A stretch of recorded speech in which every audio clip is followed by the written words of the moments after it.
Dear student, good morning. आज मैं आपको कक्षा 9 की हिंदी पढ़ाने जा रही हूँ। पहला लेसन गद्य खंड का है प्रताप नारायण मिश्र और इनकी रचना बात है। तो बेटा आपका जीवन परिचय हो गया और ये लेसन जो है पढ़ा भी दिया गया है। अब जो है आपको समझाना है इसमें कैसे क्वेश्चन आंसर आता है। तो बेटा गद्य खंड में जो है एक गद्यांश दिया रहता है। देखिए ये आपकी बुक में जो है अभ्यास कार्य जो है दिया गया है, अभ्यास के लिए प्रश्न। तो इसमें दिया गया है निम्नलिखित अवतरणों के आधार पर उनके साथ दिए गए प्रश्नों के उत्तर दीजिए।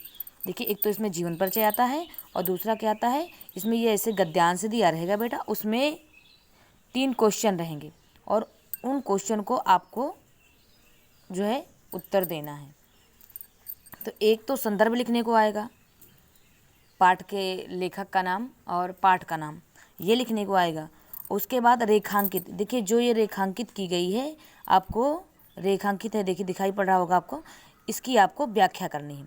ये देखिए दूसरा क्वेश्चन क्या है, रेखांकित अंशों की व्याख्या कीजिए। तीसरा है लेखक किस बात के बारे में व्याख्या करना चाहता है। तो ये क्या है, इसी गद्यांश को पढ़ करके आपको इसका उत्तर देना है। तो क्या है, आपको ऐसे गद्यांश बेटा दिया रहेगा और उसी के बाद उसमें आपको उसी से जो है उत्तर ढूंढ करके लिखना है। तो चलिए हम ये गद्यांश आपको पढ़ करके समझा रहे हैं। यदि हम वैद्य होते तो कफ और पित्त के सहवर्ती बात की व्याख्या करते, तब भूगोल वेत्ता होते तो किसी देश के जल बात का वर्णन करते, किंतु दोनों विषयों में से हमें एक बात कहने का प्रयोजन नहीं है। हम तो केवल उसी बात के ऊपर 2-4 बातें लिखते हैं। देखिए यहाँ तक दिया गया है, ठीक।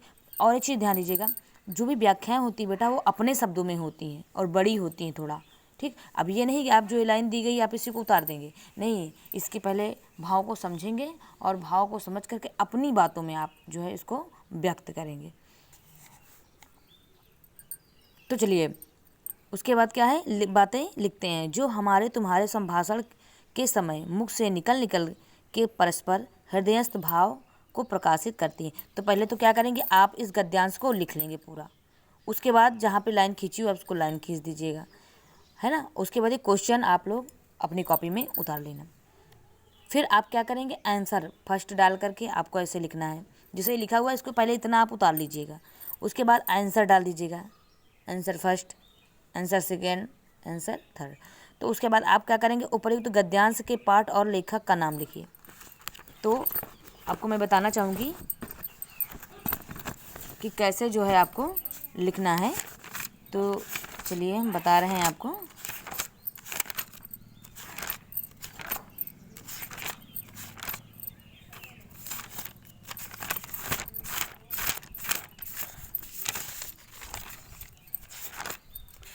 ये देखिए ये लिखा हुआ है, इसमें क्या है बेटा, आपको जो है पहले सबसे पहले संदर्भ, जो पहला क्वेश्चन क्या है कि आप अपने पाठ और लेखक का नाम लिखिए। तो आप क्या करेंगे, उसको बेटा बोला जाता है संदर्भ लिखना, मतलब संदर्भ आपको कैसे लिखना है। तो इसमें पाठ का भी नाम आ जाएगा और लेखक का भी नाम आ जाएगा। तो संदर्भ पहले डालेंगे, तो उसके बाद लिखेंगे प्रस्तुत गद्यांश। देखिए जो कहानी और नाटक होती है जो है, जिसको हम जो है गा नहीं सकते हैं, कहने का मतलब इस जो है लय युक्त छंद युक्त नहीं होती है, इसको सिर्फ ऐसे हम पढ़ते हैं। इसे जो भी हम बात करते हैं क्या है, इसको हम गाते थोड़ी हैं ना। तो ये क्या है, ये गद्यांश होता है। इसे नाटक है, कहानी जिसको सिर्फ पढ़ते हैं हम और समझते हैं, तो ये आपका गद्यांश होता है। तो आप लिखेंगे प्रस्तुत गद्यांश हमारी पाठ्य पुस्तक गद्य खंड के पाठ, है ना। आप पाठ का नाम क्या है, प्रताप नारायण मिश्र जी। ये आपका देखिए ये गद्य खंड का संदर्भ है और पद्य खंड का संदर्भ में क्या होगा, यहाँ पर गद्यांश की जगह पद्यांश हो जाएगा और गद्य खंड की जगह काव्य खंड हो जाएगा और ये पूरा ऐसे ही रहेगा।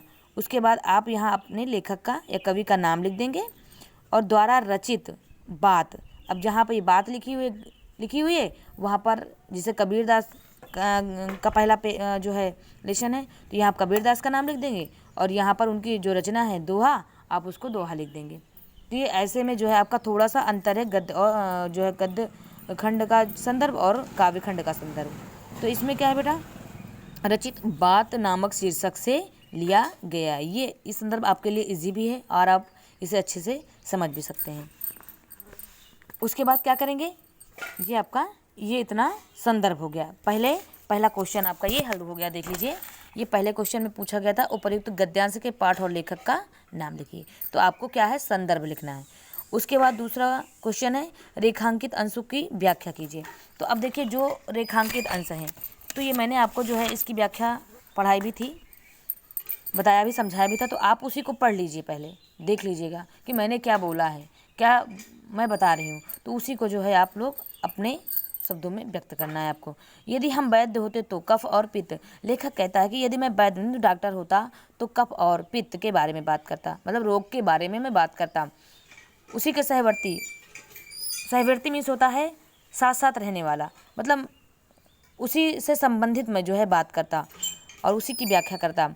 यदि मैं भूगोलवेत्ता होता, यदि मैं भूगोल का वेत्ता मीन्स होता ज्ञानी, यदि मैं भूगोल का ज्ञानी होता तो किसी देश की जलवायु के बारे में मैं बात करता, वहाँ के मौसम के बारे में मैं बात करता, वहाँ के पर्वत पठारों के बारे में बात करता, उसका वर्णन करता, उसके बारे में मैं सबको बताता। किंतु दोनों विषयों में से हमें एक बात कहने का प्रयोजन नहीं है। लेखक कहता है दोनों बात, मतलब इन दोनों विषयों पर मेरा बात करना क्या है, बेकार है। कोई इसका मतलब, कोई मत प्रयोजन में तो कोई मतलब नहीं है। हम तो केवल उसी बात के ऊपर दो चार बातें लिखते हैं। लेखक कहता है हम तो उसी बात दो चार बातों को अपने रचनाओं में व्यक्त कर देते हैं, जो एक दूसरे के संभाषण के समय, मतलब जब हम एक दूसरे से बात करते हैं उस समय जो मेरे मन से जो ऐसी बातें निकलती हैं जो हृदय को जो भी है भाव विभोर कर देती हैं, तो उसी बातों को जो है हम अपनी रचनाओं में लिख देते हैं। अब इसमें लेखक पूछ रहा है लेखक किस बात के बारे में व्याख्या करना चाहता है। लेखक जो है, देखिए अब इसी को आप पढ़ेंगे, इसी गद्यांश को, तो उसमें आपका आंसर निकल के आ जाएगा। तो लेखक क्या है, किस बात के बारे में व्याख्या करना चाहता है। लेखक कहता है कि यदि हम वैद्य होते तो कफ और पित्त के सहवर्ती बात की व्याख्या करते। यदि हम वैद्य होते तो कफ और पित्त की, और भूगोलवेत्ता होते तो जो है किसी देश के जल बात की जो है हम व्याख्या करते। तो ये आपका इस तरह इसका ये आंसर हो गया है। ये आपका लेसन बेटा जो है अब कंप्लीट हो गया। मैंने क्वेश्चन आंसर भी बता दिया, जीवन परिचय भी आप लोगों को बता दिया है।